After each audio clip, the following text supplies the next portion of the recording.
ಶ್ರೀಗಳು ಕಂಚಾಳಕುಂಟಿ ನಂದೀಶ್ವರ ಮಠ ಮತ್ತು ಸಂಗಮೇಶ್ವರ ಸುಕ್ಷೇತ್ರ ಯಾದಗಿರಿಯ ಪರಮ ಪೂಜ್ಯರು ಬಂದು ಅವರು ಇದೇ ಮಾರ್ಗವಾಗಿ ಹೋಗ್ತಿರ್ತಾರೆ. ಅವಾಗಲೂ ನಾವು ಎಲ್ಲೆಲ್ಲಿ ಮಳೆ ಕೀಳದಾಗಿದ್ದಾಗ ಅವಾಗಲೂ ಪಾದಾರ್ಪಣೆ ಮಾಡಿದಕ್ಕಾಗಿ ಆ ಶಾಲೆಯ ಮಕ್ಕಳಿಗೂ ಆಶೀರ್ವಾದ ಮಾಡಿದ್ರು.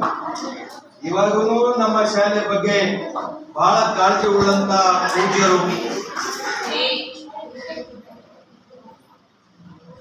ಪರಮ ಪೂಜ್ಯರ ಆಶೀರ್ವಚನಕ್ಕಿಂತ ಮುಂಚೆ ಒಂದೆರಡು ಮಾತುಗಳನ್ನ ನಿಮ್ ಜೊತೆ ಹಂಚ್ಕೊಳ್ಬೇಕಂತೇಳಿ ನಾನು ನಿಂತಿದ್ದೀನಿ. ನೇರವಾಗಿ ಕುಳಿತುಕೊಳ್ಳಿ, ಯಾರು ಗಲಾಟೆ ಮಾಡಬಾರ್ದು. ಪರಮ ಪೂಜ್ಯರು ಬಂದಿದ್ದು ನಮ್ಮೆಲ್ಲರ ಸೌಭಾಗ್ಯ ಅಂತ ನಾನು ಅನ್ಕೊಂಡಿನಿ.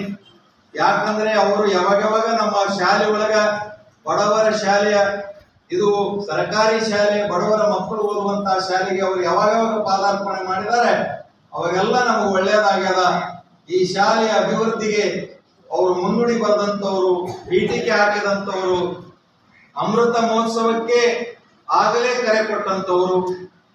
ನಾನು ಮೊನ್ನೆ ತಾನೇ ನಮ್ಮ ಸಚಿವರಿಂದ ಲೋಕಾರ್ಪಣೆಗೊಂಡಂತ ಆ ಕಾರ್ಯಕ್ರಮದಲ್ಲಿ ಹೇಳಿದ್ದೆ, ಅಮೃತ ಮಹೋತ್ಸವ ಒಂದು ವೇಳೆ ನಾನು ಇಲ್ಲಿದ್ದಂದ್ರೆ ಅಮೃತ ಮಹೋತ್ಸವನ ಖಂಡಿತ ಮಾಡ್ತೇವೆ.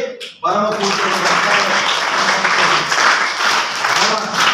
ದೇವರ ಇಚ್ಛೆ, ಪೂಜ್ಯರು ಯಾವಾಗ ನಮಗೆ ಆಶೀರ್ವಾದ ಮಾಡಿದಾರ ಆ ಸಂಕಲ್ಪವನ್ನ ನಿವಾರಣೆ ಆಗ್ತದ, ಅದೂ ಆಗ್ತದೆ ಅಂತ ದೃಢ ಸಂಕಲ್ಪ ನಮ್ದಿದೆ. ನಿಮ್ಮ ಆಶೀರ್ವಾದ ಇರಲಿ.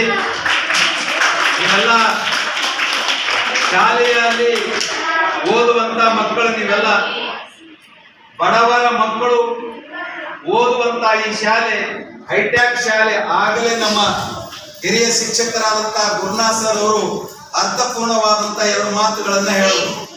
ಇಡೀ ಜಿಲ್ಲೆ ಒಳಗ ಎಲ್ಲಿನೂ ಇಲ್ಲ ಇಂಥ ಕಟ್ಟಡ, ಸುಸಜ್ಜಿತವಾದಂತ ಕಟ್ಟಡ.